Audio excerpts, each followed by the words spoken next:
ನಿಮ್ಮ ಕರಿಯರ್ಗೆ ಸ್ಪೆಷಲ್ ಆಗಿತ್ತು ಪರ್ಟಿಕ್ಯುಲರ್ ಆಗಿ ಇವತ್ತು ಅದೇ ಟೈಟ್ಲು ಅಂದ್ರೆ ಹಿಂದೆ ಒಂದ್ ಕಡೆ ಎಲ್ಲ ಸಿನಿಮಾ ಮಾಡೋಂಥ ಪ್ಲಾನ್ ಕೂಡ ಆಗಿತ್ತು ಇದೇ ಟೈಟ್ಲ್ ಅದು ಹೆಂಗೆ ತುಂಬಾ ಖುಷಿ ಆಗುತ್ತೆ. ಪ್ರತಿ ಸಲಿನೂ ನನ್ನ ಲೂಸ್ ಮಾದ ಅಂತ ಗೊತ್ತಾಗ ತುಂಬಾ ಖುಷಿ ಆಗುತ್ತೆ. ಪಾತ್ರ ಅಷ್ಟು ತುಂಬಾ ಎಲ್ಲರಿಗೂ ಇಷ್ಟ ಆಗಿದೆ ಅಂತ ಒಂದು ಪಾತ್ರ. ಸೊ ಅದನ್ನ ಇಟ್ಟು ಒಂದು ಸಿನಿಮಾ ಮಾಡಬೇಕು ಅಂತ ಪ್ಲಾನಿಂಗ್ಗಳು ಆಗ್ತಾ ಇತ್ತು ಇವಾಗ. ಬಟ್ ಯಾವುದು 100% ಆಗ್ತಿರ್ಲಿಲ್ಲ.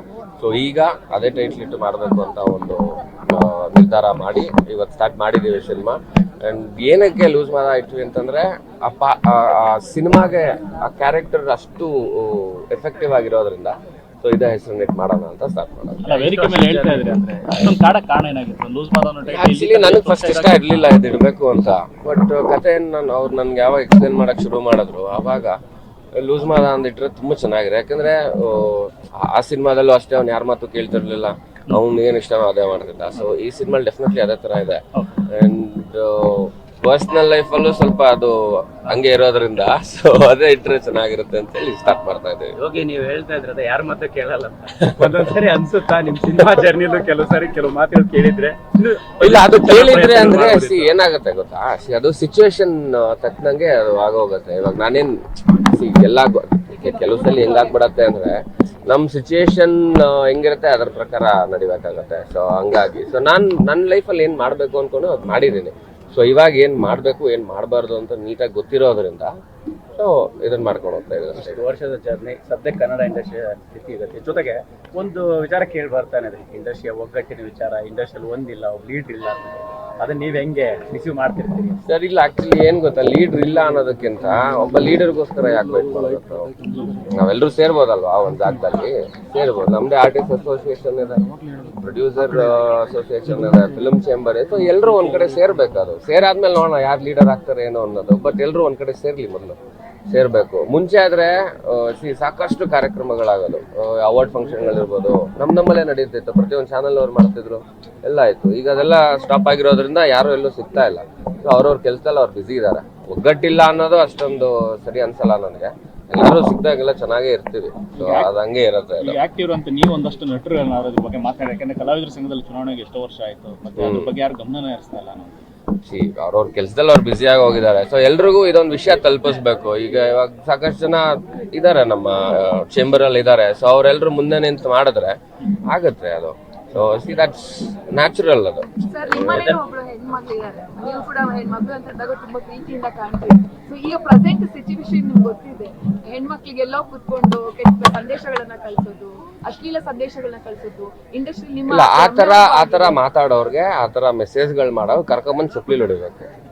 ಯಾಕೆ ಗೊತ್ತಾ, ಇವಾಗ ಅವ್ರು ಹುಟ್ಟಿರೋದು ಒಂದು ತಾಯಿ ಹೊಟ್ಟೆಲೆ ಅಲ್ವಾ. ಸೊ ಹಂಗಾಗಿ ಅವ್ರಿಗೆ ಬುದ್ಧಿನೇ ಇಲ್ಲ ಅಂದ್ಮೇಲೆ ಅವ್ರ ಬಗ್ಗೆ ಮಾತಾಡಿ ಅಂತ ಅಲ್ವಾ. ಒಂದ್ ಸ್ವಲ್ಪ ತಿಳುವಳಿಕೆ ಇರಬೇಕು. ಅಲ್ಲ ಏನಾಗದು ಗೊತ್ತಾ, ತಿಳುವಳಿಕೆ ಇದ್ರೆ ಈ ತರ ಎಲ್ಲ ಮಾತುಗಳು ಆಡಲ್ಲ. ಸೊ ಅವ್ರ ಲೋಕ ಜ್ಞಾನನೇ ಇಲ್ಲ ಅಂದ್ಮೇಲೆ ಅವ್ರ ಹತ್ರ ಮಾತಾಡಿ. ನಟ ನಟಿಯರ ಮೇಲೆ ಇದೇನಾಗ್ತಿತ್ತು ಗೊತ್ತಾ, ಮುಂಚೆ ಕೆಲವು ಕಡೆ ಅಂದ್ರೆ ಈ ಸೋಷಿಯಲ್ ಮೀಡಿಯಾ ಇದೆಲ್ಲ ಬರಕ್ ಮುಂಚೆನೂ ಇದೆ ಇವೆಲ್ಲ.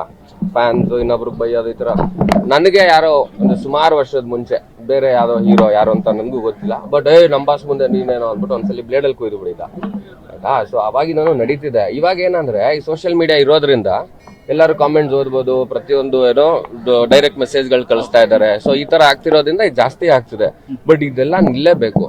ನಿಂತಿಲ್ಲ ಅಂದ್ರೆ ತುಂಬಾ ಪರ್ಸನಲ್ ಆಗಿ ಇನ್ವೈಟ್ ಮಾಡ್ತಾ ಇದ್ದಾರೆ ಇವರು. ಅಂದ್ರೆ ಉಪಯೋಗಿಸುವಂತ ಮಾತುಗಳು ಕೋಪ ಬರುತ್ತೆ. ಇವಾಗ ಇಂಥವ್ರ ಮೇಲೆ ಅಂತಲ್ಲ, ಯಾವ್ದೇ ಹೆಣ್ಮಗುಗಾಗ್ಲಿ ಈ ತರದ್ ಯಾರು ಮಾತಾಡಬಾರ್ದು. ನೀವು ಕೂಡ ಸಿನಿಮಾದಲ್ಲಿ ಆಕ್ಟ್ ಮಾಡಿದಿರಿ ರಮ್ಯಾ ಅವ್ರ ಜೊತೆ. ರಮ್ಯಾ ಅವರು ಕಂಪ್ಲೇಂಟ್ ಕೊಟ್ಟಿರ್ತಕ್ಕಂಥ ನಿರ್ಧಾರ ಆ ನಿಲುವಿನ ಬಗ್ಗೆ ತುಂಬಾ ಒಳ್ಳೇದು ಸರ್, ತುಂಬಾ ಒಳ್ಳೇದು ಕಂಪ್ಲೇಂಟ್ ಕೊಟ್ಟಿರೋದು. ಅವರು ಯಾಕೆ ಕೊಡಬಾರ್ದು? ಕಂಪ್ಲೇಂಟ್ ಕೊಟ್ಟ ಮೇಲೆ ಇವಾಗ ಒಂದಷ್ಟು ಜನ ಸಿಗ್ತಾರೆ, ಕರ್ಕೊಂಡೋಗಿ ಒಂದ್ ಸ್ವಲ್ಪ ಅವ್ರಿಗೆ ಬೆಂಡೆ ಎತ್ತಿದ್ರೆ ಗೊತ್ತಾಗುತ್ತೆ. ನೆಕ್ಸ್ಟ್ ಇನ್ನೊಬ್ಬ ಮಾಡಲ್ಲ ಆ ತರ. ಸರ್ ನಿಮ್ಗೆ ಅನ್ಸಿದ್ಯಾ ಅವ್ರು ದರ್ಶನ್ ಅವರು ಅಟ್ಲೀಸ್ಟ್ ಮುಂದೆ ಬಂದು ಈ ತರ ಸಂದೇಶಗಳನ್ನ ಕಳಿಸ್ಬೇಡಿ ಅಂತ ಅವ್ರು ಹೇಳ್ತಾ ಇಲ್ಲ? ಎಲ್ಲರ ಆಗ್ರಹ, ಎಲ್ಲರ ಯೋಚನೆ ಏನಪ್ಪಾ ಅಂದ್ರೆ ಅಟ್ಲೀಸ್ಟ್ ಸುಮ್ಮನೆ ಅಲ್ಲ ಮಾಡಿದ್ರೆ ತುಂಬಾ ಒಳ್ಳೇದು. ಬಟ್ ಯಾಕೆ ಮಾಡ್ತಿಲ್ಲ ಅಂತ ನನಗೂ ಗೊತ್ತಿಲ್ಲ.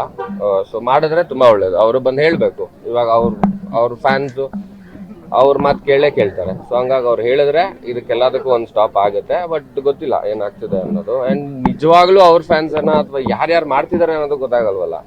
ಅಲ್ಲ ಏನಾಗ್ತಿದೆ ಅವ್ರು ಏನಕ್ಕೆ ಮಾಡ್ಸಕ್ ಹೋಗ್ತಾರೆ? ಅಂತ ವ್ಯಕ್ತಿ ನನ್ಗೆ ಗೊತ್ತಿರೋ ಮಟ್ಟಿಗೆ ಆತರ ಅಲ್ಲ. ಸೊ ಏನಾಗೋದು ಗೊತ್ತಾ, ಇವಾಗ ಅವ್ರ ಫ್ಯಾನ್ಸೇ ಅಂತ 100% ಹೆಂಗೆ ಹೇಳಕ್ಕಾಗತ್ತೆ? ಮುಖ ಕಾಣಿಸ್ಬೇಕಲ್ವಾ? ಮುಖನೇ ಕಾಣಿಸ್ತಿರೋ ಅಕೌಂಟ್ಗಳಲ್ಲಿ ಈ ತರ ಬೇವರ್ಸಿ ಕೆಲಸ ಮಾಡ್ಕೊಂಡು ಹೋದ್ರೆ ಯಾರಿಗೆ ಅಂತ ಹಿಡಿತೀರಾ ನೀವು? ಅಂಡ್ ಸೈಬರ್ ಕ್ರೈಮ್ ಡಿಪಾರ್ಟ್ಮೆಂಟ್ ಇದೆ, ಅವ್ರ ಕೆಲಸ ಅವ್ರು ಮಾಡ್ತಾರೆ, ಕಂಪ್ಲೇಂಟ್ ಕೊಟ್ಟಿದ್ದಾರೆ. ಸೊ ಈ ಕಂಪ್ಲೇಂಟ್ನ ತುಂಬಾ ನೀಟಾಗಿ ತನಿಖೆ ಮಾಡ್ತಾರೆ. ಸೊ ಮಾಡಿ ಸಿಗಾಕೊಂಡವ್ರು ಗ್ಯಾರಂಟಿ ಬೆಂಡೆತ್ತಬೇಕು. ಬೆಂಡೆತ್ತಿದ್ರೆ ಇನ್ನೊಬ್ಬ ನೆಕ್ಸ್ಟ್ ಮಾಡೋದನ್ನ ನಿಲ್ಲಿಸ್ತಾನೆ.